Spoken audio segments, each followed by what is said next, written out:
Good morning, cubies and newbies. I am Sunshine. Oh, hello, Kenny.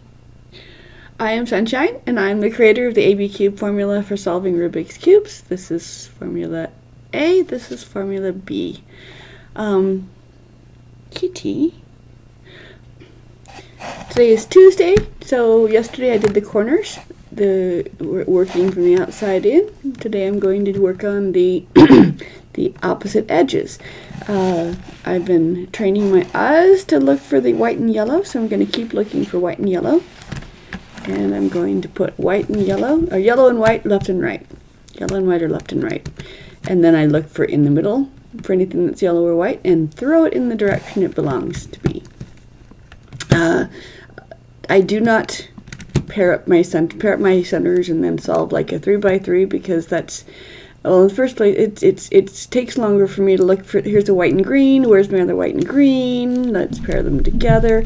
It's easier in my head to just find a cube that's wrong, throw it in that direction, and then let them solve themselves, rather just place it where it goes directly, rather than having to fiddle with it twice and search for it and to boot.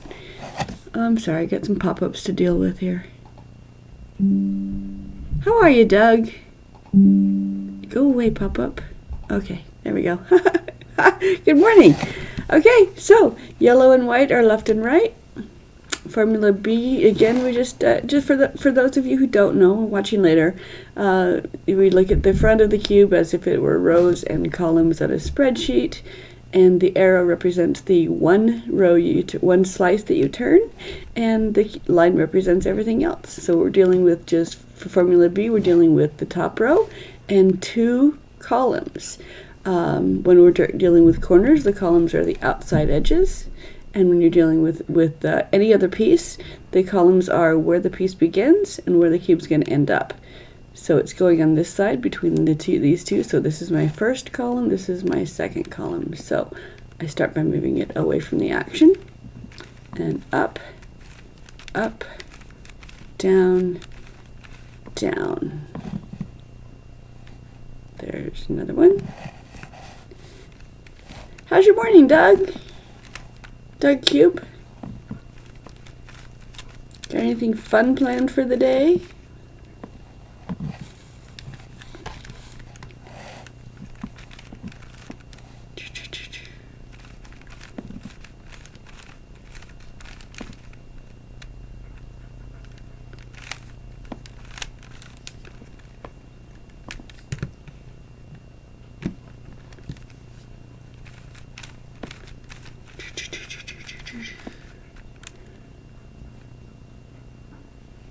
I used my blue tacky just so that the viewer can see what my eyes are following.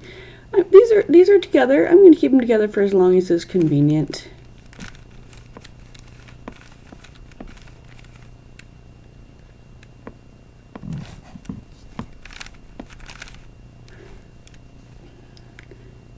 Line up the corners to the front color. Just move away.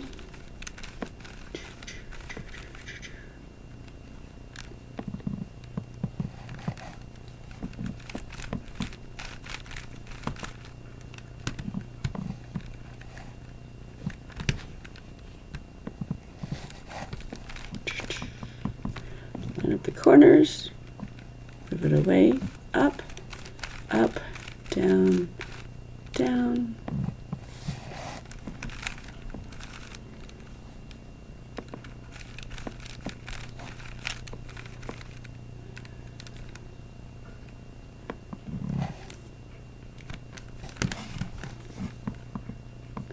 Okay, these can both stand to move out because they are my active color and incorrectly placed, so I'm going to move both of them at the same time. That saves me potentially having to do it later.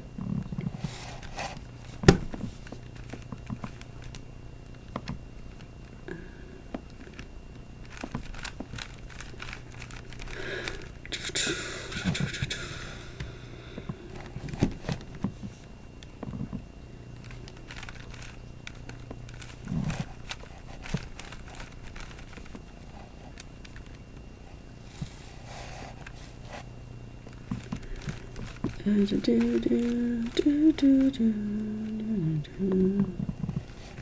got out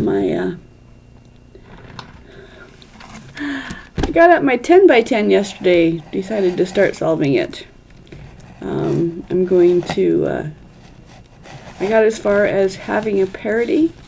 Decided to leave that parity so I could solve it on my stream. So I will work with that tomorrow. Show you guys what I've been up to.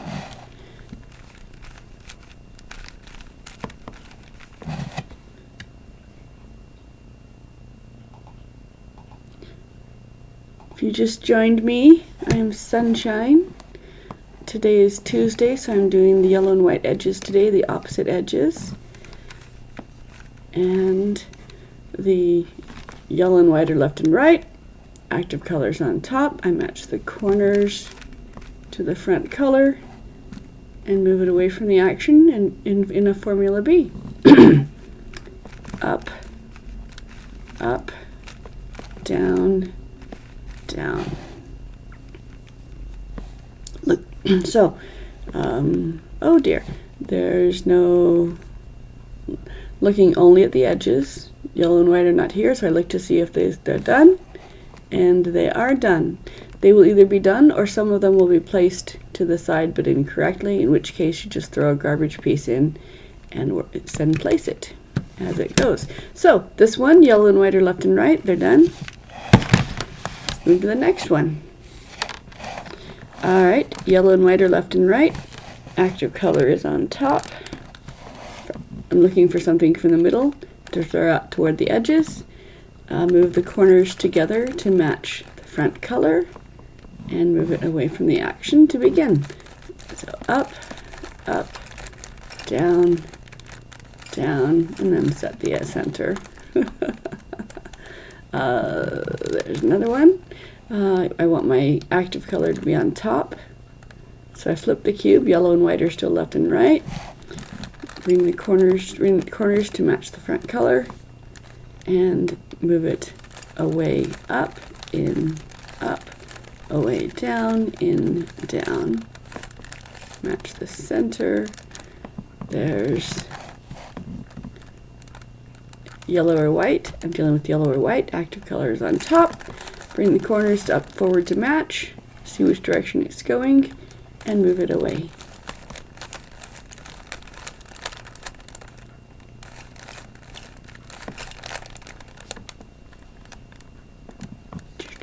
Active colors on top, bring the corners to match, determine its direction, and do Formula B. Away, up, in, up, away, down, in, down. Active color is on the front, but I want it to be on top, so I flip the cube. Yellow and white are still left and right. Bring my corners to match the front color, and away, up, in, up, away, down, in, down. There's another one.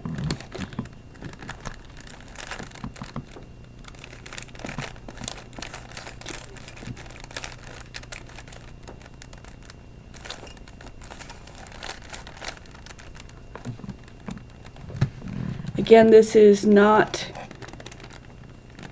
for speed solving, but if you are a speed solver, it should increase your intuitiveness and help you in the long run. Hopefully. All right, so match the corners, bring the corners to match the front, sorry. It's going in this direction. Up, up, down, down. Okay, looking for yellow or white. There's no yellow or white. I look to see if the corners are correct. One of them is, and one of them is not. So,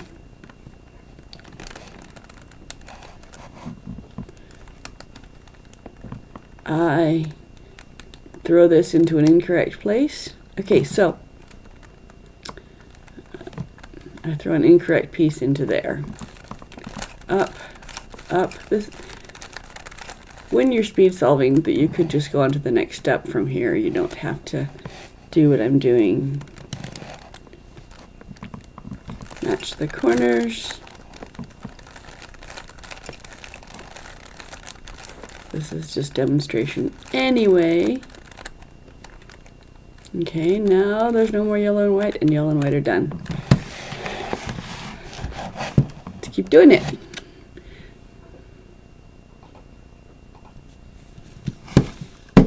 Alrighty, so pick a cube that's in the middle that doesn't want to be. Pick a cube that's wrong. Set up to where it wants to be and throw it in that direction using formula B. Up, down, down, and there it is placed. There's on that cube. Line up the corners to match the color, determine its direction, throw it where it wants to be.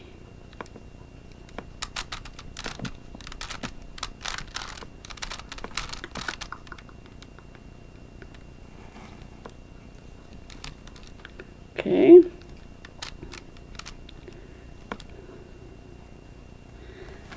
Alright, these both want to go over in this direction and this one wants to move out, so I'm going to put a garbage piece there and treat these as one piece. Up, up. It always helps to move as large a piece as you can because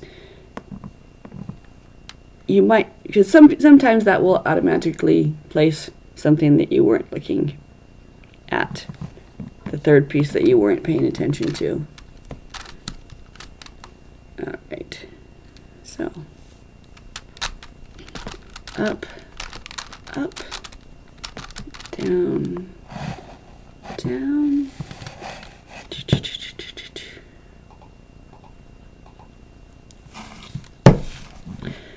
Active color wants to be on the top. Line up the corners to match the front color. This piece wants to move as well. So I will move that one just because I can.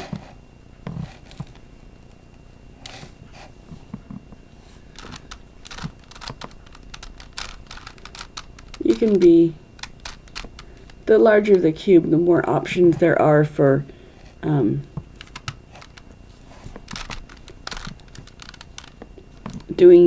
setting up future things as you're going along.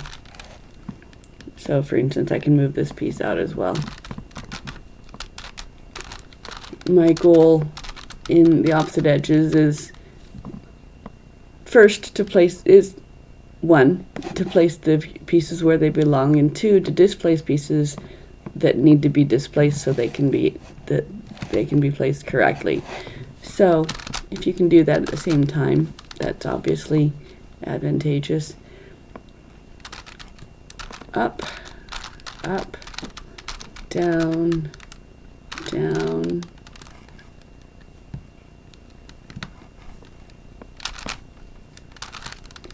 And the second down, when you work in the opposite edges, the second down is not strictly needed, but when I'm teaching newbies, I teach uniformity so that, okay, so none of these are correct, so I can displace all of them.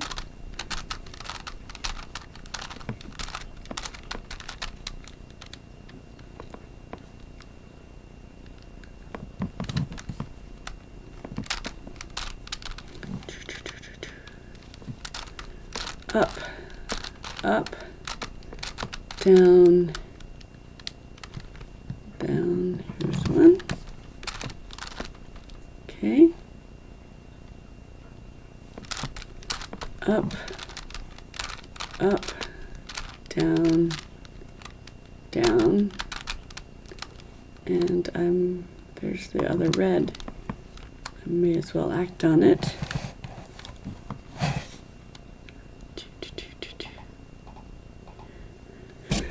Alrighty.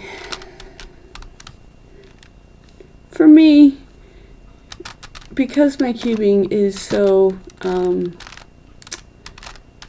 monotonous, not monotonous, that's an unfavorable term, because it's just lather, rinse, repeat, more of the same, it becomes very, it can be meditative for me when I just need to get out of my head and just do the same thing, just do something mindless.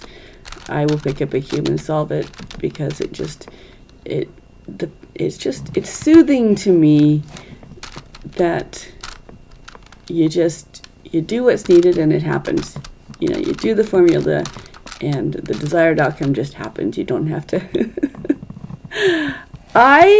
As a teenager, I think one of the things that I loved about cubing so much was that once I'd memorized the formulas and the algorithms, and this was before I came up with my own method. I didn't know, I just memorized the book that came out. I don't know what that would even be called nowadays. Have the book around here somewhere. But in life can get complex, and it can be challenging. And with the Rubik's Cube, it was very few things in life just respond the way that if you do the algorithm, the cube responds the way it's supposed to. And so, whatever else I couldn't handle in my life, I could always pick up a cube and just solve it, and just reset my brain that way.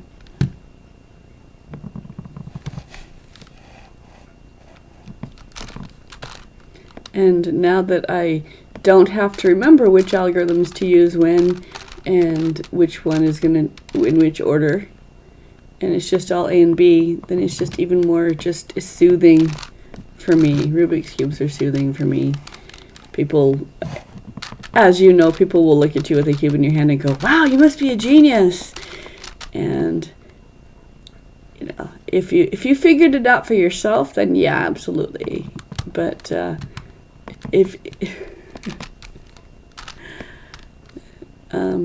it's what I have found uniformly about cubists, though, people who can do the cube, is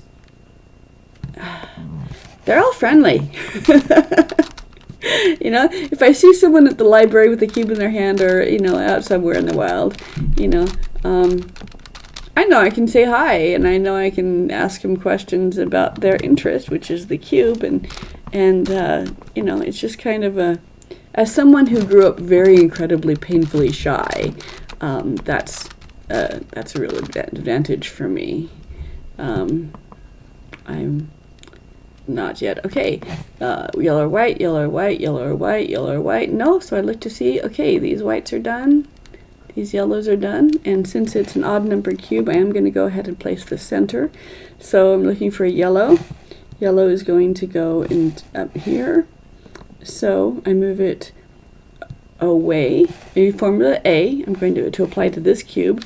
I move it away. I move the space where it's going to be down. I move the cube into that space and back up again, and my center is correct. Still working on yellow and white left and right, and because it's a 3x9, I had to line up these centers before I began, but you only have to do once, because the formula A and B will not rotate centers unless you want it to. So yellow and white left and right. Find a yellow or white. There's one. The front color is green, so bring the corners to match the front color. Determine its direction and apply formula B. Away, up, in, up, away, down, in, down. And this is, for this stage, this is just like a 3x3. You can just ignore the fact that, I don't have to mark it because you can see which one. Ignore the fact that, I forgot what I was going to say. I guess my brain already obeyed me. I said ignore the fact, and it poof went away from out of my brain. So All right.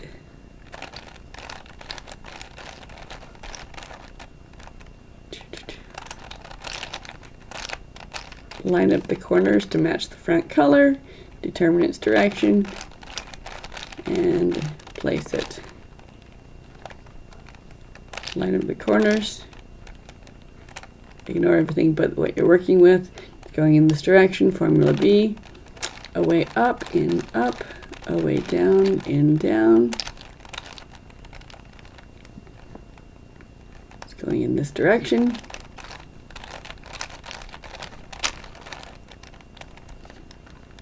And I could just see that, oh, this is going to need to be replaced, so I'll place it now. But rather than, you know, I might come up with the piece that displaces it as I'm solving from the middle out, so I don't worry about those unless it's convenient as I'm placing from the center out. Opposite edges. Okay, it's already lined up. It's going there. See now, so instead of displacing this and then later placing this, I'm only doing it once.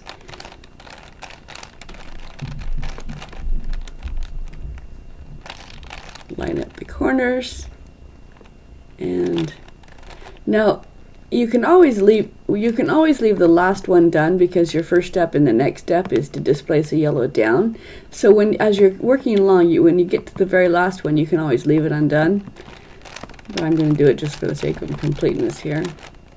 And then leaving it undone, then the last piece can just be the piece that you displace, and you can have already done that. So yellow or white or left and right, and that's the opposite edges that are done.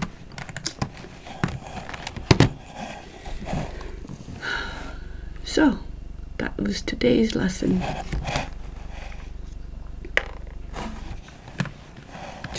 Tomorrow I will work on, or I was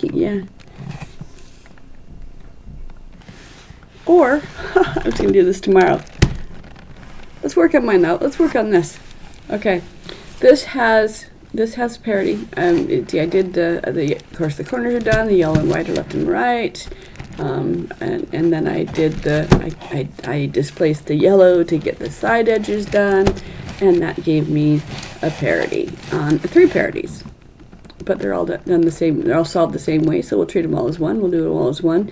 It's ridiculous to try to stay color neutral on this one, so I'm just going to the row that has the parities. That's these 3 rows. I just put them on the front face, and that is the corner. Boy, that's hard to see. These are the rows that I'm going to rotate 1/4 turn. So I've rotated those rows 1/4 turn. Now on each one of those slices, 1 corner is correct and 1, 2, 3 are not correct. And so I will start by displacing the ones that are not correct. Hi, Doug. I'm going to be displacing these, and I'm just going to do it. Okay, so green is now my top color, and blue is now my bottom color for the rest of the stage. And having turned it 1/4 turn, now I'm just going to place these again. So away, up, woof, away. And then the second up is the 3 that need to be worked on. So that's that one and those 2. And then reverse, down, reverse, down.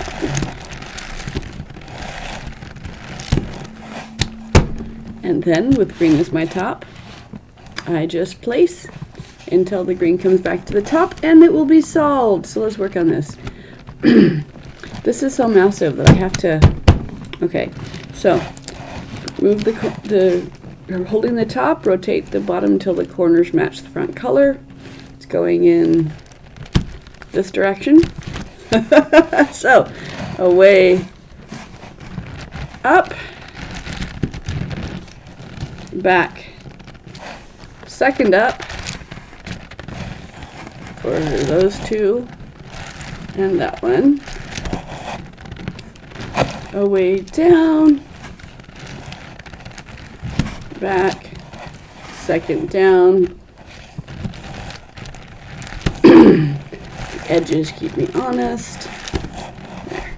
Okay. Now I'm working yellow oranges. They already match the corners. They're going in this direction above the white and orange. What brand is it? Oh,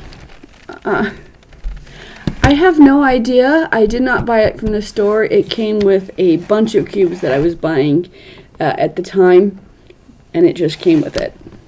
So I don't know what brand it is, but it's cycling disjoint blocks is a bit advanced. Oh, you mean these? Well, the 10 by 10 is a bit advanced too, and I recognize that you guys are all people I've seen before. So I've already done my tutorial for the day. Now I'm just playing with you guys. But I'm just treating it as one piece. So, yeah, I'm just playing with y'all right now.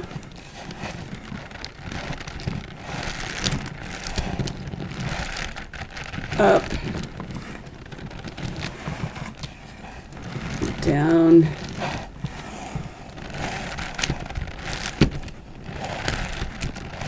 down. I mean, you know, you could do it one at a time, but I just saved up all of my parodies to do at the same time, because with a large cube that makes more sense. But still, beginners or advanced, I'm still just using A and B. So, all right, yellow. Okay, bring yellow. I'm so used to using the color. Okay, so matches the corners, going in this direction. Away. Up. Back. Second up.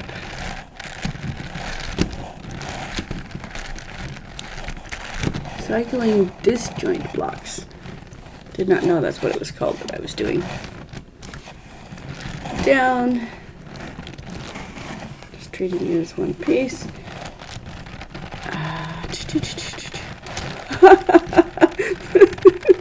This is comically massive, you guys. Down. Start the top. And it's done! It's done! Yay! Okay, so the cage is done on my 10 by.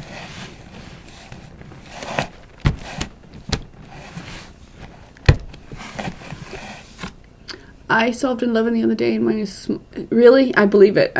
Smaller? These are, because these are, how tiny were your pieces? I mean, okay, here's my 11 by, and these pieces are smaller too, but they're so tiny. Melong Classroom. Good recommendation. I love your recommendations, Doug. You know more about these things than I do. I just know how to solve it. Okay, so this one, you can see that the pieces are definitely smaller on my 11 by, because the size of my 11 by and my 10 by are about the same size. Okay, so I'm gonna write that down.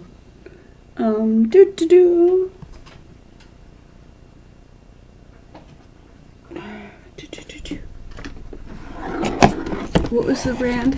Melong Classroom Cubes. How do you like my pen? Do you like my pen? It's I have to line it up to pull the cap off. Alright.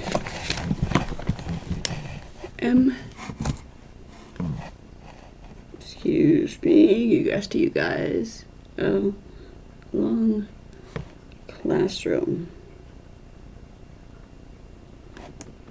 for big cubes.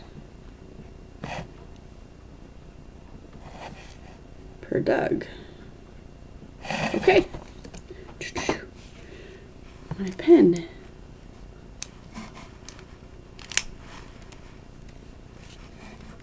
Alrighty. Okay. Search for Omoyu. Not pillowed. I know. Pillowed is not my favorite. But if they're pillowed, they do spin like a top.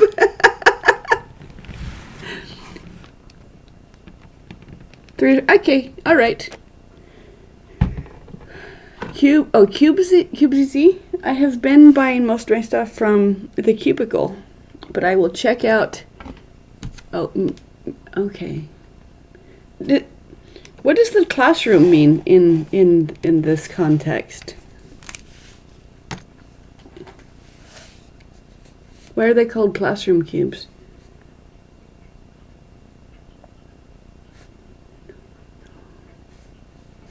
Mem O Y U. Oh, Moyu Melang. Okay. All right.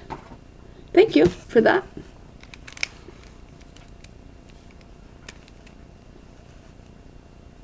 Oh, okay. I can wait for my cubes if they're cheaper. So the classroom series is, I'm just trying to figure out why it's called a classroom series.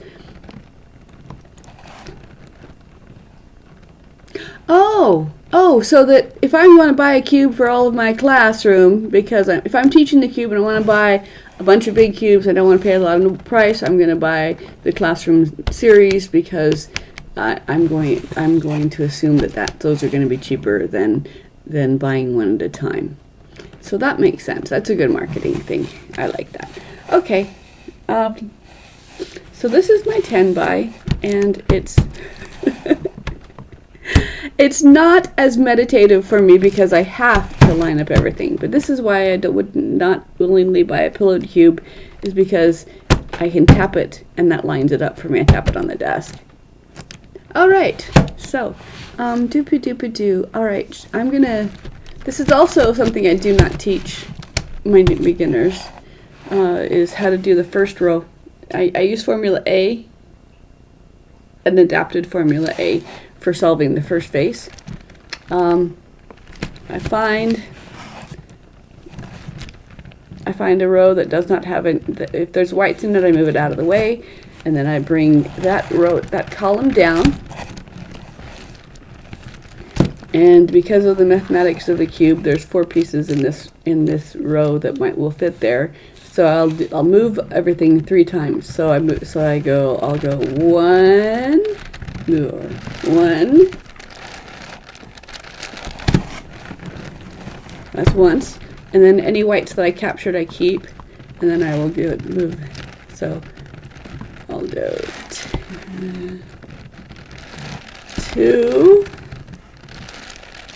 3, and there's another white. So I'll move up to 3 to see how many whites I can capture. So I've done these ones. 1, 2, there's another one.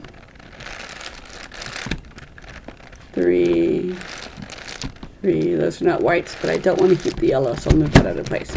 So I just got most of my whites there in that column. Now I'm going to do this next column. There's a white there. I move it out of the way.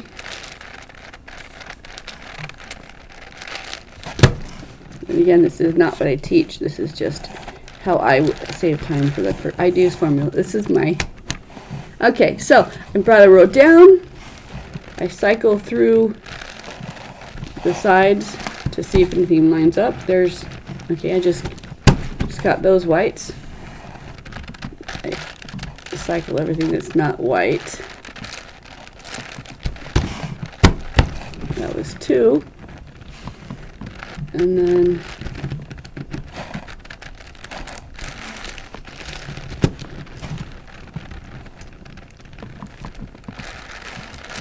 three. Okay, I don't want to keep the yellow, so I'm going to toss that back away. And I just got most of my whites done on those 2 rows. Here's it. I'm working with the 3rd row here, 3rd or 4th row, depending on how you count.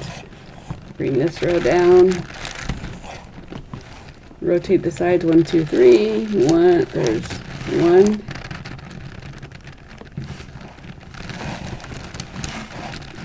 2, 3. That worked. Move these away, all of these. So that's 1. That got me several.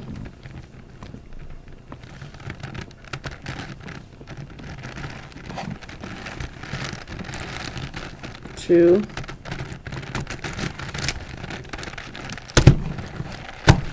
3. That got me one more. Throwing the yellow away, don't want to keep that.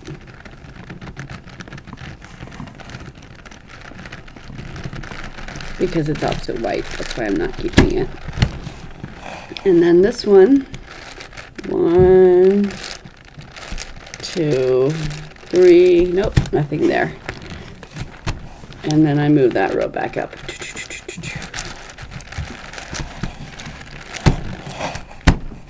And I do that for just each row, and just out off of the top, you know, just skimming the whites from before I get started on formula B.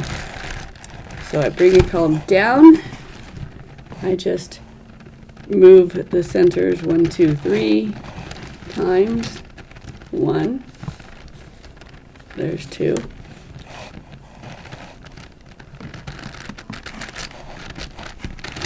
Two. There's more.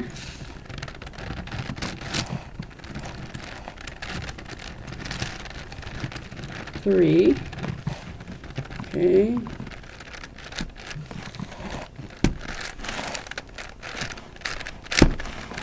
Not that one. And then these ones, his bottom 2 rows. 1, 2. There's 1, 3. Okay. And I just see how many whites I get as I'm kind of a fishing net. I throw the net down, I see what comes into it.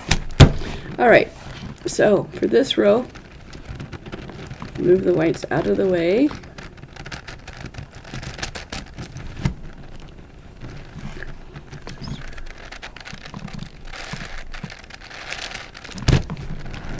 And then I bring the row down.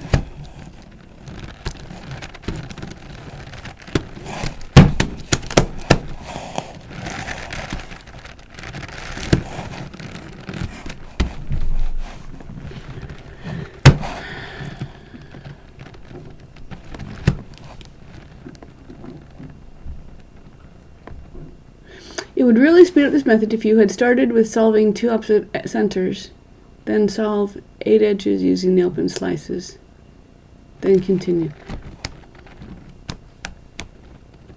I can certainly have done sometimes, you know, you can. This can be done after you've done your first 4 corners. It can be. It doesn't really matter which. Absolutely, I agree with you. You can certainly do it at an earlier stage. 2, 3, 1, 2, 1, 2, 3.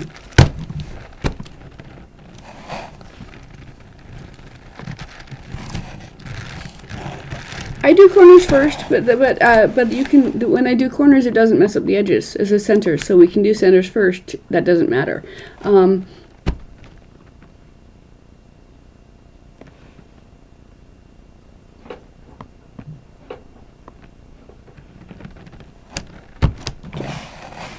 So yeah, I do corners, then edges, then centers, but only because that gives me visual clues on where I'm going. The corners are universal; they don't change. Whereas the centers, can be confused if you haven't memorized which orientation the centers go on a big cube and it's an even cube, you can be confused. But when I can do the corners last too. I can do row by row. I could get to where, you know, the centers, everything's done except for my corners. Then I have to do the corners. But that also means that I can get a corner. The parity can show up if I've done the edges first, and there is a parity. The parity is going to show up as a corner parity. But the parity is always, like I said, they're always undone by quarter cubes. So next is this row. I'm going to do this, then I'm going to call it a day.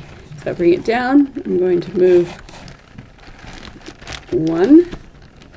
There's 1 I got. Meow. Hello. 2. 3. For those of you who've joined me, I don't always work on the big cubes. I am Sunshine. I created the ABCube method. Ooh, that was rewarding. I created the ABCube method for solving Rubik's type puzzles. And let me finish this slice. And I'll give my spin. Yes, yes, but you can't get confused. As you also have to know which way the colors rotate. I mean, because okay, I know which ones are opposite, but I can get confused as to whether is it red, white, blue, or red, white, blue. I can get confused on that one. If there's something to get confused about, I can do it. All right. Okay, that's enough to demonstrate that. So that's how I use. That's how I do. I will use my first. I'll do formula A for my first side, but then I do formula B for everything else, because formula A, even the netting that I just did here, fish netting that I just did here, messes up the other sides.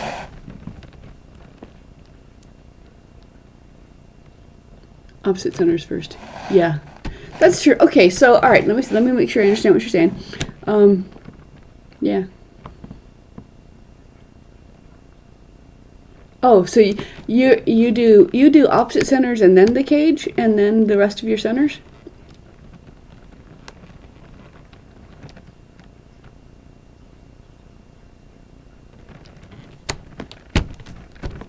Yeah, yeah.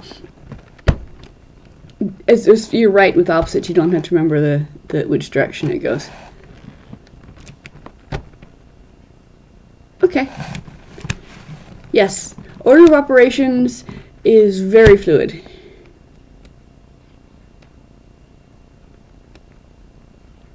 Okay.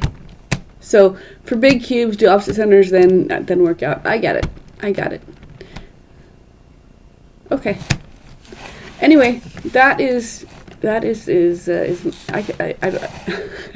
call it fish netting. I don't know what other people call it, because I just drop the net down and then see what cubes will swim into it, and then I bring the net back up again. And I'll tell you a secret, I didn't always call it fish netting, and didn't call it anything until today, until just now. I made up a term for it. So you drop it down, you bring in anything that flows into it, you just catch it. 1, 2,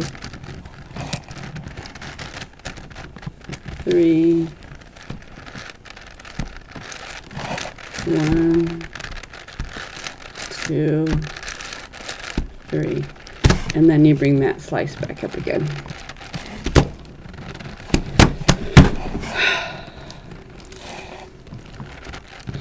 Big cubes are not as meditative for me because of that. And then after you've done that, you have not scrambled the sides, because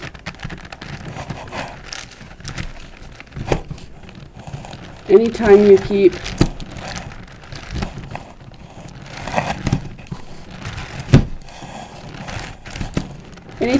the corners together, whatever you do does not scramble your edges.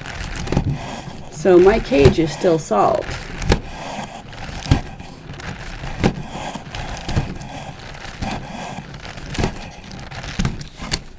In having done that, my cage is still solved.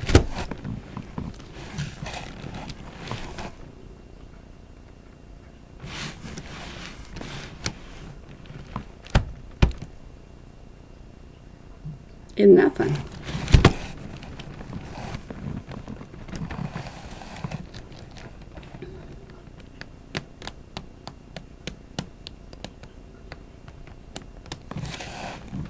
Thank you for the follow. Someone just followed me. Thank you. I appreciate that. All right, so this is my 10 by, and I was just playing with y'all. And today I worked on, except for the 10 by, today I did the opposite edges.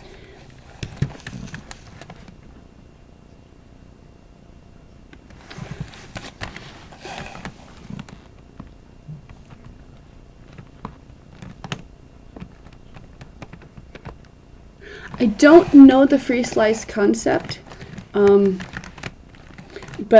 yes, if I have a cube, and as long as I keep the corners correct to a cube that's solved, and I keep the corners correct to each other, then it doesn't matter what I do as far as twisting it goes. As long as my corners stay together, then I can just line it up, line the corners back up again.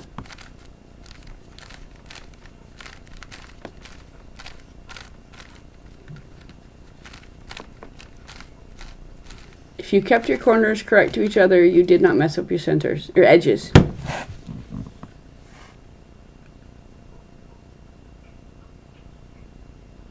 Okay. So yeah, as long as, if your edges are done and you keep your corners together, it doesn't matter what you do, your edges will still stay solved. And that's called E-slicing. E for edges. Okay.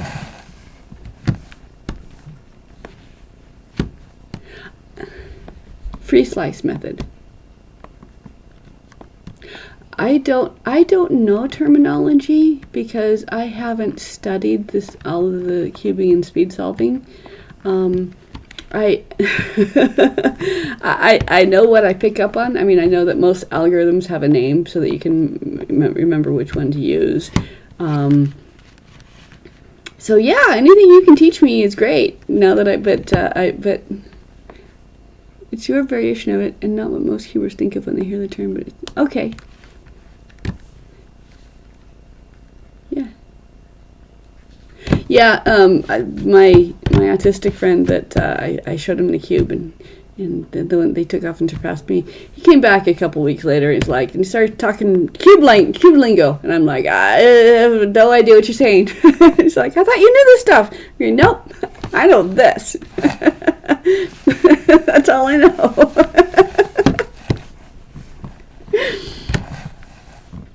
But that's funny. What I mean, the people that I teach. What's funny is that with someone who's been cubing for a while and then been cubing consistently and then went off it for a while and then came back will invariably forget the last. I can't remember that one thing. You know, they'll forget one algorithm, and so I will tell my students, I believe you, and I would be more than happy to educate myself on that, or for you to educate me on that. For example, my formula A is an inverse of the sexy move. I did not know that. And my formula B is a commutation, and I did not know that word, but it is. And I would sound much more smart if I knew what the terminologies, what the standardized terminologies were. I would love to be educated on that. So, what did I say? Commutator or commutation? Oh. Commutator, not commutation. Oh, well, see, I learned something new again. Thank you. All right, commutators. I would love to be educated. I'm not. I'm an expert on teaching the cube, but I'm not an expert on whatever everyone else. Yes, I knew that it came from math. I just had the wrong name for it.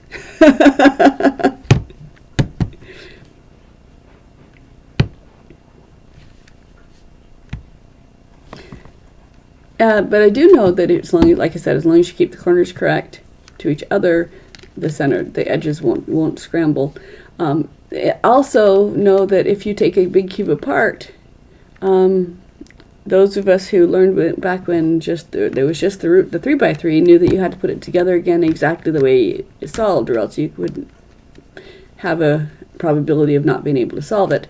The difference being is, the thing is, and that's true when taking apart a big cube, that the corners and the edges and the absolute center have to be correct, or else it just hit an impossible position.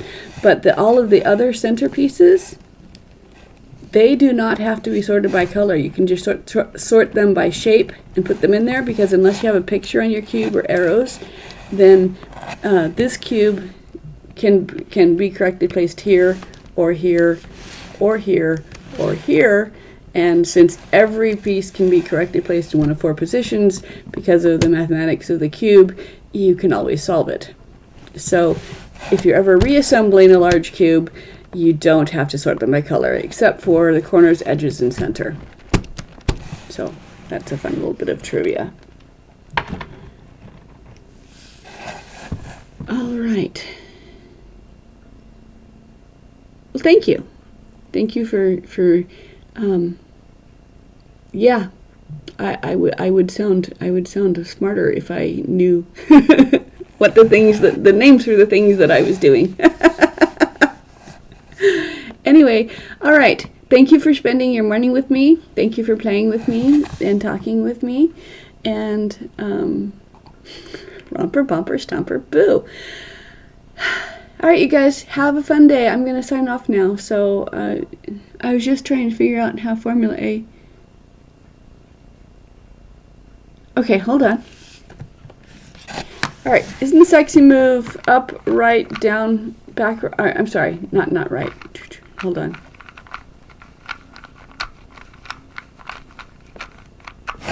Let me go back to start. There we go. Okay. Sexy move is up, is right, up, right prime, up prime. Right up, right down, right up, right down. And so you're using the right in the top instead of the right in the bottom.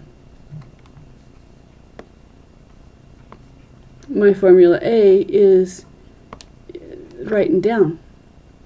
If you move the blue arrow to the back instead of from the front, it is. So it's just the upside down. It's just if I had a mirror.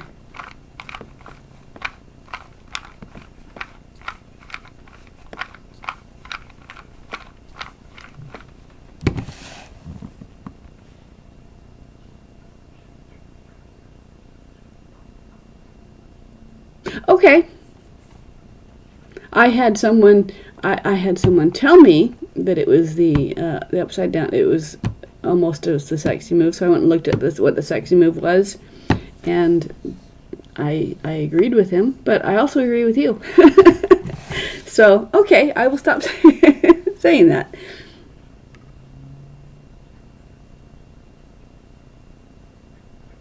Okay. All right. Thank you again, you guys, you're awesome. Thank you for spending your morning with me. And I will be back here tomorrow to do the next step, and to play with you however you want to play with me.